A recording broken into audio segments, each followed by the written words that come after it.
Welcome to 13 Minutes of Gig News in 13 minutes or less. Happy holiday weekend, everybody. Hope you guys are all doing something fun or working. If you're working, hope it's a profitable weekend for you. I know it's a questionable one for a lot of markets. Here in Colorado, a lot of people get up to the mountains now. It's like the last time of summer, so a lot of the city, and then there's things going on, so you know, like there might not be as much action here in the city. So it's a lot of times it's a good weekend to take off. But for those working, I hope it's profitable for you. We are going to start off the first story is kind of, I didn't know it would be the lead story, but it is the lead story because DoorDash and Uber Eats down in Miami-Dade right now are fighting what will be the toughest food legislation going on in the country right now. And before I get into this, I want to mention this coming Thursday, September 7th at 2 p.m. Eastern, 11 a.m. Pacific, Kim Cavan, Karen Anderson, Mike Harubi. We're going to talk about New Jobs America. We're going to talk about Be Your Own Boss legislation. We're going to talk to Kim and Karen about the effects of AB 5. This is something that, if all this lingo's like, this stuff again, like this is something you guys should all watch. You should all be there live. You probably will have questions, and we will be doing it live. It will not be pre-recorded. So please catch us and bring your questions, because there's going to be a lot to talk about some legislation that's going on, what's going on with even PRO Act type stuff that we saw in Pennsylvania recently. But this is tougher right now. This Miami-Dade legislation is even tougher than what's going on in New York City. And that's kind of big, because what they're pushing for is Miami-Dade wants clear transparency. Anytime I see the word transparency, I love it, right? But they want clear transparency. They want transparency between the customer and the restaurant. So it's not even so much a driver issue right now. It's an issue of they want the restaurant to be able to see who the customer is, and if there needs to be communication, they can do that, because it's a proven fact that the systems, whether they have AI or not, which we know they're integrating, but whether that's available or not, many customers cannot get customer service, like cannot get it. So if you order from these platforms, you can't get customer service. You cannot get a live person. You can't, and this is, it's food delivery. If you can't get somebody on the phone to help you out or to dispute a charge or to just talk to, this is getting ridiculous. And that's why they're moving to these AI. But what's going on in Miami-Dade is the city is literally pushing for legislation that says, no, the customer and the restaurant can communicate. Even though the platform is the middleman, the platform is taking the customer's order. And if they did a good job with customer service, this legislation wouldn't be going on right now. But this legislation is different because they're saying that, hey, DoorDash, Uber Eats, you guys are not doing your job with customer service, and we shouldn't have to get involved. And you're right, there should not be legislation. However, you're not addressing any customer's needs. So it's kind of going beyond the driver point and hitting a whole different point about the customers. And the companies are claiming that this is a seize on data. And to that, I kind of laugh. I guess I get the point that, you don't want to, DoorDash and Uber Eats don't want to give too much of their data to Miami-Dade, because then what does Miami-Dade do with the data? Now, Miami-Dade is saying that, we're the city, we're not going to do anything with the data, but we all know that everybody claims they're not going to do anything with the data until they do something with the data. So, but the bottom line is, the companies don't want to hand over the data because they're thinking, why would you need this? You're going to have all of our customers in a database, and at some point you could use that almost weaponized against us. You could give that out to store owners and whatnot, and this is our data. So I get that side of it, but I also get the side of where the city's stepping in and going, enough, dude. You guys, the city shouldn't have to step in and say, this isn't how you should run your customer service, so we're going to make legislation about it. I don't think that's right, but at the same time, this has gone so far It's just another one of the things. There's always something, right, that we're talking about. But this is just another one of the things that's gone way too far. Way too far. I mean, and this is what happens. You know, these companies have been warned enough times. It's like, as much as I'm not for legislation, look, I mean, like, if you guys, after all these warnings and stuff, still just continue to push this, we're not going to be transparent. Screw you, drivers. Screw you, customers. We're going to charge what we want. We're going to do what we want. If your order isn't correct, we don't care. No, there can't be any communication. I mean, like, would this legislation help? I don't know. I think it would obviously help, like, if the restaurant were out of something, if they could call the customer and say, hey, we're out of this, or you know, things of that nature. But we also know that a lot of restaurants get so bogged down with these apps. How much attention are they really going to give the orders coming through from the app? However, I guess that might be a more streamlined version. It's interesting, but I think that it's going to pass in Miami-Dade.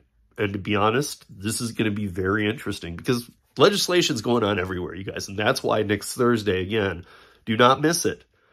Until then, go to ridesharerodeo.com. You can find all this news. But next Thursday, do not miss this.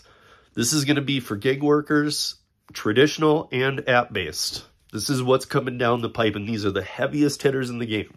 Don't let anybody tell you different. Karen Anderson has a better understanding of AB5 and Prop 22 than anybody in this country. Kim Cavan has the East Coast. She's a writer for many publications and newspapers, and she touches on this independent contractorship all the time, more traditional aspect. Mike Harubi is writing Be My Own Boss legislation in Massachusetts, which is federal legislation that we're going to talk about. I've had all these people on the podcast before, but they've never been all in one place before. So there's a little bit of, like, some of Mike's legislation doesn't sync up with some of what Karen and Kim think. But we're going to hash all that out, talk all that out, and we're going to see where it goes, because I don't think they oppose everything either, because they see eye to eye in a lot. Kim and Karen are just very much about no legislation, which is where I fall to and where many of you fall. However, we might be at a point where we got to look forward at some legislation so that bad legislation doesn't happen first. I don't view it as a lesser of two evils. I view it as striking first when you know you're about to be attacked. That's how I see it. That said, what else do we got going on? So Norman, Oklahoma. Why am I talking about this, right? There's a university there. There is, we saw this up in New Hampshire. We saw that there's 4 rideshare companies that have launched in the Phoenix area. Norman has launched a new trial, $2 rideshare. They have hours, but like on Thursday through Saturday or Thursday through Sunday morning, they go from like 6 a.m. to 3 a.m. And then on the other days, they go till like 1 a.m. And on Sunday, I believe that they're going from 10 a.m. to 6 p.m. That's the one short day. The other days are all till late. But for $2, and if there's, like, say there's 3 of you, is it $2 each? No. For 3 people, it would be $4, because it's $2 a ride, and it's $1 per additional person. So, like, if I'm out with 3 other people, there's 4 of us total, that's going to be a $5 ride from the company, and then a tip to the driver. This is kind of what happened up in New Hampshire and some of these other ones too. And I told you, this is the time to launch a rideshare company or a delivery company. This is the time to go for it. You know, roll the dice. Don't wait for Lyft to go out of business.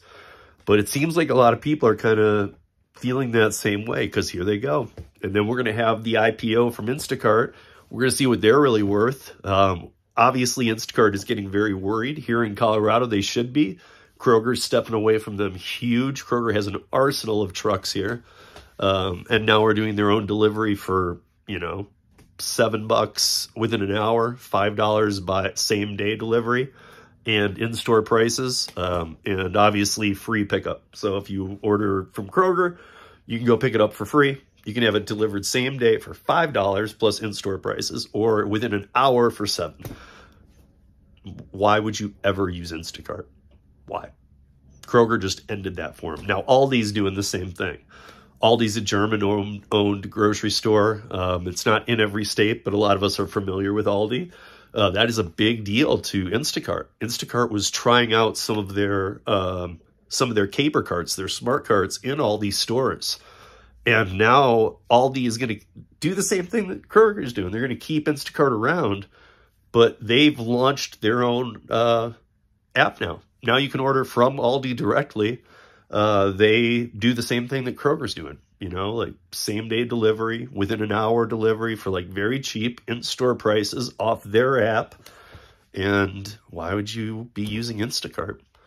Instacart's IPO is going to be very much based on its Snap and its EBT stuff that it's doing, which to me almost makes Instacart a nonprofit in a way, because I know that it's for profit, but if they're working directly with Snap in every one of the cities in this country at a time when they've gone from 39 billion valuation down to under 10, and now we'll see what they come out at the NASDAQ. They're going to come live on the NASDAQ here very shortly, and we'll see what they trade at. And we'll see that the first day is always interesting. And if you guys don't remember, it's been a minute, because when Lyft and Uber went, nobody else wanted to go for a while after that in the gig space, because those were both joke of initial public offerings. And Instacart should have gone a while ago. Now we're going to see what they are really worth. And I mean, the real-time trading will tell. Now, luckily, I think it is good that they do come out light, because if they had come out at 39 billion, obviously the end of first day trading, they could have been at like 10. That would have just been a crash. So it's better that they're at that number, but for them, it might have been better to go then. Who knows? But other than that, you guys, make sure that if you're out drinking and driving, or that you're not drinking and driving, if you're out this weekend, Uber and Lyft in almost every city offer free rides at certain times. If not, they offer discount rides. So make sure to look into those if you're out drinking and driving or having fun, or at least know that those options are available to you. And if you do use them, though, even the free rides especially, make sure to tip your driver. You always should. Tip them huge this weekend, because they got to deal with a lot of drunks and a lot of problems. So that's 13 minutes of gig news in just under 13 minutes. See you back here next week. Peace!